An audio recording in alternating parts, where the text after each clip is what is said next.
പ്രമുഖ സൗദി വ്യവസായി VP മുഹമ്മദ് അലിയെ തട്ടിക്കൊണ്ടുപോയ കേസിൽ നാടകീയമായ വഴിത്തിരിവ്. സ്വന്തം ബന്ധുവായ സിയാസ് VP വണ്ടൂറാണ് ഈ കൊട്ടേഷന് പിന്നിലെന്ന് പോലീസ് കണ്ടെത്തി. പ്രതിയെ അറസ്റ്റ് ചെയ്തതിന് പിന്നാലെ ജിദ്ദയിൽ വെച്ച് മാധ്യമങ്ങളെ കണ്ട VP മുഹമ്മദ് അലി തനിക്കുണ്ടായ ദുരനുഭവങ്ങൾ പങ്കുവച്ചു.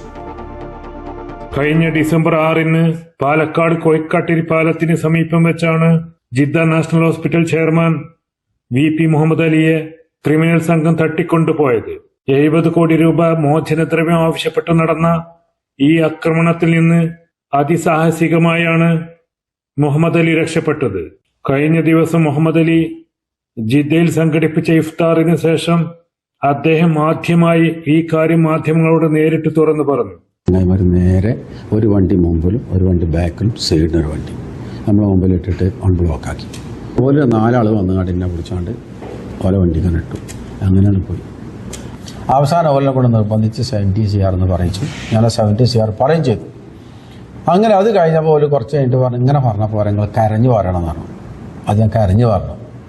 അങ്ങനെ അതും കരഞ്ഞു പറഞ്ഞാൽ പോരാ, നിങ്ങൾക്കൊരു ചോര എവിടെയെങ്കിലും പൊട്ടിയിട്ട് ഉണ്ടാക്കണം എന്ന് പറഞ്ഞുകൊണ്ട് ചങ്ങായി ഒരു കമ്പിന്റെ മാതിരി സാധനം കൊണ്ടിട്ട് ഈ തൊള്ളിയിലിട്ട് തട്ടിക്കൊണ്ടുപോയ കേന്ദ്രത്തിൽ വെച്ച് ക്രൂരമായ മർദ്ദനമേറ്റ മുഹമ്മദ് അലിയെ ഷൊർണൂർ ഡിവൈഎസ്പിയുടെ നേതൃത്വത്തിലുള്ള സംഘം ഹോസ്പിറ്റലിൽ എത്തിക്കുകയായിരുന്നു. തുടർന്ന് പാലക്കാട് ജില്ലാ പോലീസ് മേധാവി അജിത് കുമാർ IPSന്റെ മേൽനോട്ടത്തിൽ നടന്ന പഴുതടച്ച അന്വേഷണമാണ് പ്രതികളെ കുടുക്കിയത്. പിടിയിലായവരിൽ നിന്ന് ലഭിച്ച വിവരത്തിന്റെ അടിസ്ഥാനത്തിൽ എടവണയിൽ വെച്ച് മുഖ്യപ്രതി മുഹമ്മദ് അലിയുടെ ചെറിയച്ഛനും മകനുമായ സിയാസിനെ പോലീസ് അറസ്റ്റ് ചെയ്തതായി മുഹമ്മദ് അലി പറഞ്ഞു. തന്നെ ഏറെ വേദനിപ്പിച്ചത് താൻ ഏറെ സ്നേഹിക്കുകയും സഹായിക്കുകയും ചെയ്ത സ്വന്തം ബന്ധുവിൽ നിന്നുണ്ടായ അനുഭവമാണ് വേദനിപ്പിച്ചതെന്ന് മുഹമ്മദ് അലി പറഞ്ഞു.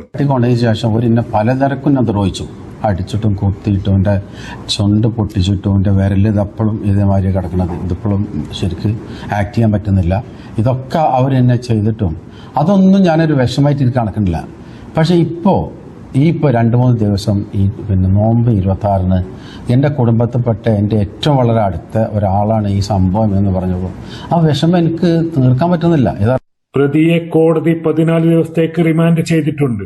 ജിദ്ദയിലെ പ്രവാസി സമൂഹത്തെ ഒന്നടങ്കം ഞെട്ടിച്ച ഈ സംഭവത്തിൽ നീതി നടപ്പിലാകുമെന്ന പ്രതീക്ഷയിലാണ് പ്രവാസി ലോകം. സുൽഫിഖ്റോദായ്, Amrita news, Jeddah. Celebrating 40 years of trust and legacy, Sona Gold and Diamonds, Saudi Arabia, Bahrain, Oman. Hyper Al Wafa Saudi Arabia, ഇപ്പോൾ മക്കയിലും.